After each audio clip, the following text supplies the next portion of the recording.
Okay, in this video, I'm going to do mass-to-mass calculations. I use a very visual method to do it. I'm going to tell you how I organize everything. I'm going to suggest you follow what I do. Other chemistry teachers do things more linearly, where they just put all the formulas in order. I think this allows you to see, the method I use allows you to see what is happening. But if you don't follow what I'm doing and you make up your own rules, it might not work. Okay, so what do we do in mass-to-mass calculations? Let's say you work in a factory, and in that factory what you're trying to do is produce aluminum. And your boss tells you that you have 51 grams of aluminum oxide to make this aluminum. Well, in chemistry, we have balanced reactions, which tells us for every 1 part of aluminum oxide, we make 2 parts of aluminum. But you go, aha, that means we make 102 grams of aluminum, because 2 times 51 is 102. Chemistry doesn't work that way. And the reason we can't do that is because this doesn't weigh the same as this.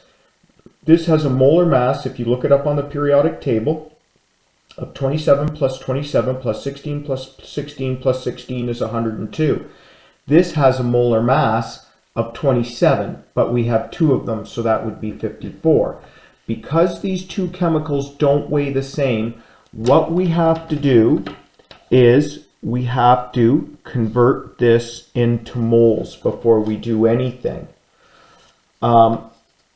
Folks, when you do these problems, you must take masses and convert them into moles. So in all of these problems, they'll give you a mass to start with, and they'll tell you what you're trying to calculate the mass of. So to go to moles, we need the formula moles equals mass over molar mass. Here's the beauty. Every one of these questions is the same in that you just follow the pattern that's given. 51 grams is the mass that they give you in the problem. If you look up the molar mass of the aluminum oxide, it's 102 grams per mole. Now, one thing I don't do in this method is I don't teach you how to cancel things out. So I just tell you to sort of memorize what the units are. But now, draw an arrow to where you're going. We are going over here. So we know that that's 0.5, so 51 divided by 102. That means that if we have 0.5 grams of this, we must make if we have 0.5 moles of the aluminum oxide, we will make 0.5 moles of the aluminum.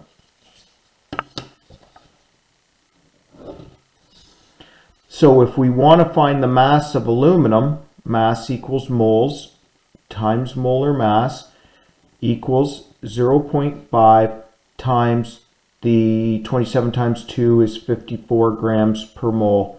That means we will make 27 grams of, and it is just grams, 27 grams of aluminum. So you convert things into moles. You bring the moles over to what you're trying to calculate. Mass equals moles times molar mass. Now, I try and keep my mass calculations above the formula and my mole calculations below the formula. Okay? Now, it isn't necessarily 100% correct that is 0.5 moles and 0.5 moles here, because it's actually 0.5 moles, but we're making twice as much of this because of this. But we take care of that too up here in our molar mass. That might have been convoluted, and if it was and you didn't follow what I just said, ignore it. Now, I want to show you the power of this.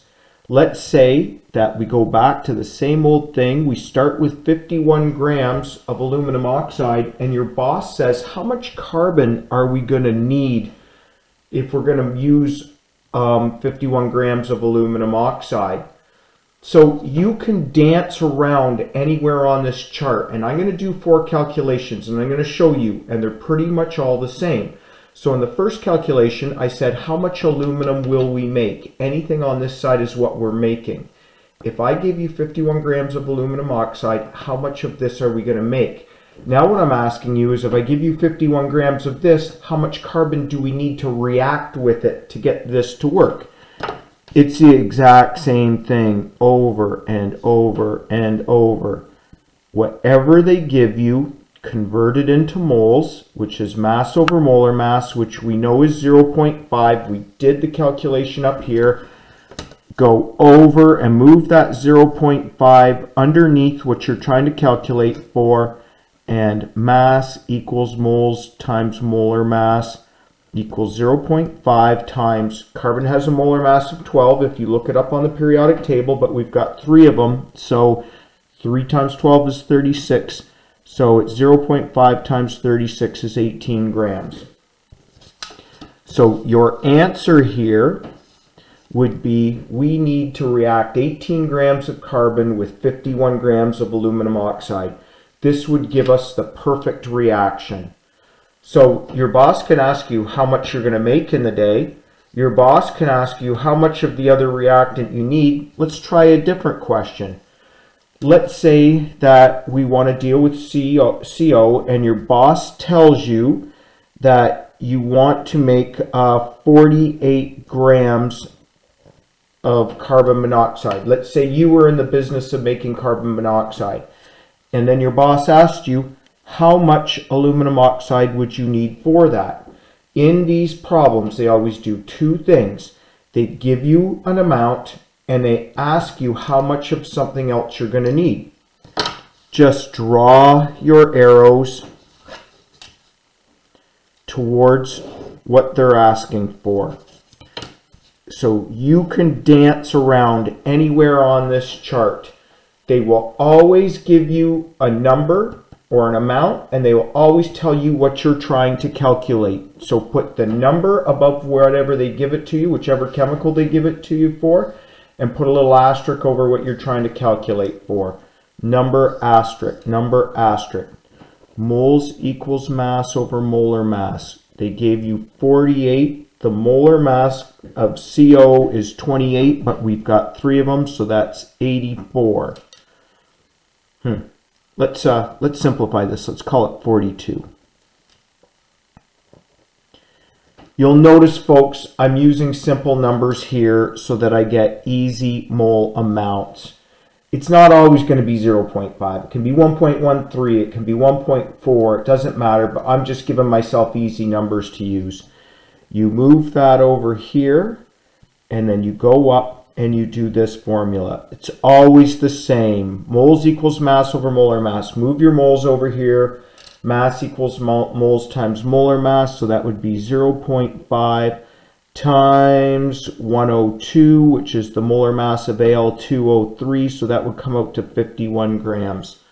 So your final statement would be, if you want to make 42 grams of carbon monoxide, you need to start with 51 grams of aluminum oxide.